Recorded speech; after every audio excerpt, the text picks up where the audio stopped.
ಈಗಾಗಲೇ ಮಹಿಳಾ ಮೀಸಲಾತಿ ಬಿಲ್ ಏನು ಮಂಡನೆ ಆಗಿದೆ. ಸೊ ಈಗಾಗಲೇ ಅದು ಅಂಗೀಕಾರ ಕೂಡ ಪಡ್ಕೊಂಡಿದೆ. ಒಂದು ರೀತಿ ಐತಿಹಾಸಿಕವಾದಂತಹ ಒಂದು ಕ್ಷಣ. ಸೊ ನಾರಿ ಶಕ್ತಿ ವಂದನ್. ಸೊ ಈಗ ಬಿಜೆಪಿ ಕಚೇರಿಯಲ್ಲಿ ಒಂದು ಕಾರ್ಯಕ್ರಮವನ್ನು ಹಮ್ಮಿಕೊಂಡಿದ್ದಾರೆ.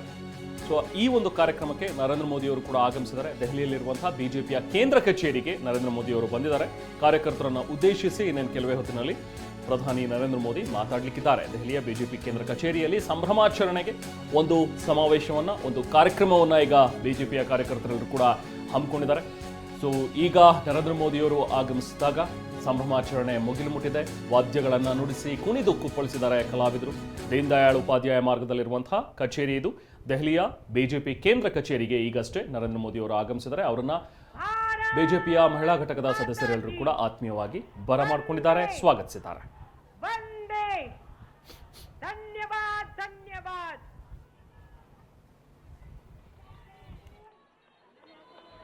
देखिए मंच के वो क्षण, वो पल जो दिल और भाव से देश के प्रधानमंत्री जी को आशीर्वाद दे रहे हैं, अभिनंदन कर रहे हैं, वंदन करते हैं। देश की 4 करोड़ बहनों को लखपति बनाने का काम प्रधानमंत्री आवास देकर माननीय प्रधानमंत्री जी ने किया है। वो कुछ बहनें भी हम सभी के बीच में उपस्थित है माननीय प्रधानमंत्री जी का अभिनंदन करने के लिए। मैं बहन कविता, बहन नेहा, बहन रेहाना, बहन हेमलता, बहन उर्मिला को आमंत्रित करती हूं कि वो बड़ी माला से माननीय प्रधानमंत्री जी का स्वागत करें।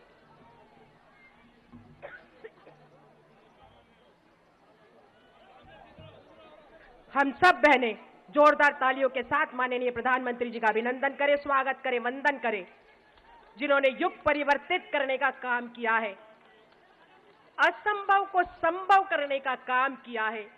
नारी शक्ति वंदन अधिनियम हम सब बहनों को झोली में देकर हमें उपहार दिया है।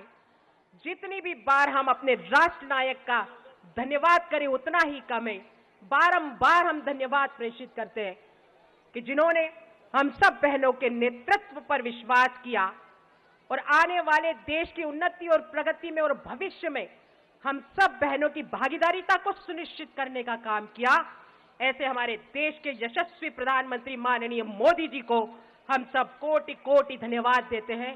और अब मैं सम्मान के साथ हमारे राष्ट्रीय अध्यक्ष माननीय जगत प्रकाश नड्डा जी से निवेदन करती हूं कि वो हम सबको मार्गदर्शित करें।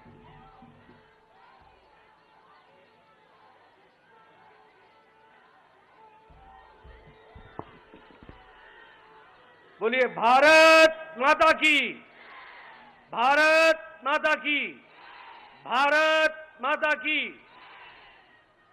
आज के इस धन्यवाद कार्यक्रम में मंच पर उपस्थित भारत के यशस्वी प्रधानमंत्री सम्माननीय नरेंद्र मोदी जी, हमारे मंच पर विराजमान हमारी मातृशक्ति, भारत सरकार में मंत्री रहे ऐसे हमारे आदरणीय नेतृत्व, हमारे पार्टी के उपाध्यक्ष और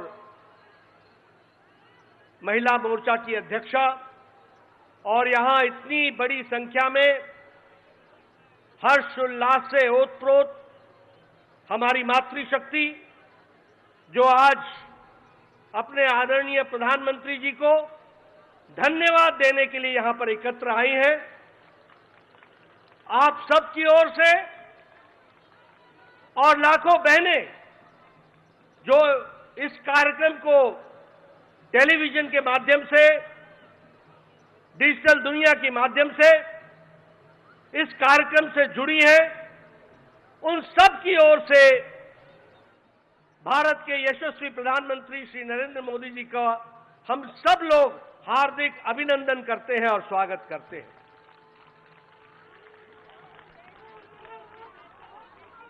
यह हम सब के लिए बहुत ही ऐतिहासिक घड़ी है जो इतिहास में आगे चल करके दर्ज होगी और लंबे समय तक याद किया जाएगा।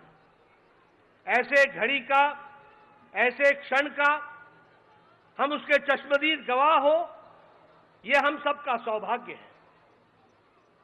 यह ऐतिहासिक घड़ी, ये भावनाओं से भरी हुई घड़ी ये भावुक कर देने वाली घड़ी, जिसका हम सब लोगों को लंबे समय से इंतजार था, वह संभव हो पाया तो दूरदृष्टि, अटूट निश्चय और पक्के इरादे के साथ प्रधानमंत्री मोदी जी ने ये नारी शक्ति वंदन विधेयक को समय पर ला करके जो पारित कराया है, इसके लिए भी हम उनका हार्दिक अभिनंदन करते हैं, स्वागत करते हैं।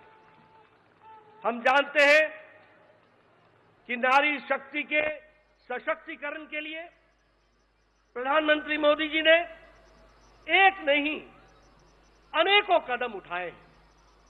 और यही नहीं, देश के बहुत लंबे समय से लंबित समस्याओं का भी निराकरण आपने प्रजातांत्रिक तरीके से करने में आप हमेशा सक्षम रहे और आपने उसको भी पूरा किया है। अगर हम याद करें तो जो हम 52, 53, 54 में धारा 370 की बात करते थे, ये आपका अटूट निश्चय, आपकी दूरदृष्टि और आपकी इच्छा शक्ति का परिणाम है कि धारा 370 समाप्त हुआ और जम्मू कश्मीर भारत का अभिन्न अंग के दृष्टि से स्थापित भी हुआ। ये हम सब लोगों ने देखा। अगर हम बात करें, हमारे फौजी भाई 1 रैंक 1 पेंशन की बात करते थे, किसी ने राहत नहीं दी, लेकिन प्रधानमंत्री मोदी जी ने उसको भी हमको करके दिया।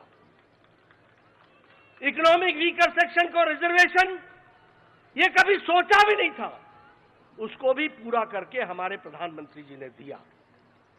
महिलाओं के सशक्तिकरण के लिए ट्रिपल तलाक से हमारी मुस्लिम बहनों को निजात दिलाने का काम, जो लंबे समय से लंबित था, किसी में भी राजनीतिक इच्छा शक्ति नहीं थी कि इस कार्य को कर सके। हमारे विरोधी दल वोट बैंक की पॉलिटिक्स करते थे, अपीजमेंट की पॉलिटिक्स करते थे, तुष्टीकरण की पॉलिटिक्स करते थे, लेकिन आपने हमारी मुस्लिम बहनों को 3 तलाक से निजात दिला करके उनको भी आपने आजाद किया, ये हम सब लोग जानते हैं। भारतीय जनता पार्टी आपके नेतृत्व में महिलाओं को पहले से ही अपना पूरा प्रतिनिधित्व देने के लिए कटिबद्ध रही है। यह भारतीय जनता पार्टी अकेली पार्टी है जिसने 33% आरक्षण केंद्र स्तर के समिति से लेकर के बूथ स्तर के समिति तक महिलाओं को आरक्षण देने में अकेली और पहली पार्टी है। यह भी हमको ध्यान में रखना चाहिए। आपने महिलाओं के सशक्तिकरण के लिए बहुत से कार्यक्रम चलाए। मैं 1-2 कार्यक्रम का जिक्र करूंगा। स्वच्छ भारत अभियान, जिसमें 12 करोड़ बहनों को आपने इज्जत घर दे करके, जो उनका इज्जत और उनकी जीवन के डिग्निटी से इज्जत के साथ जीने का जो रास्ता आपने दिखाया, जिसके लिए यूनिसेफ ने भी आपको गेम चेंजर के दृष्टि से कहा कि यह गेम चेंजर साबित हुआ है। उसी तरीके से वर्ल्ड हेल्थ ऑर्गेनाइजेशन ने यह कहा कि हर साल इस कारण से कम 3 लाख बच्चों की जानें बच रही हैं। इसको भी हम सब लोगों को ध्यान में रखना चाहिए। अगर प्रधानमंत्री आवास योजना की बात करें तो 69% मलकियत प्रधानमंत्री आवास योजना की ग्रामीण में महिलाओं को मिली है। यह महिलाओं का सशक्तिकरण हुआ है। और जल जीवन मिशन में हमारे नोबेल लॉरिएट माइकल क्रमर कहते हैं कि यह लगभग 1.5 लाख लोगों को जीवन दान देने वाला यह कार्यक्रम चल रहा है। इसको भी कहा गया है। और वर्ल्ड हेल्थ ऑर्गेनाइजेशन ने कहा कि डायरिया से 4 लाख बच्चों की जीवन की लीला बची है। इसको भी हमको ध्यान में रखना चाहिए। और कल का ऐतिहासिक दिन, नई संसद भवन में गणेश उत्सव पर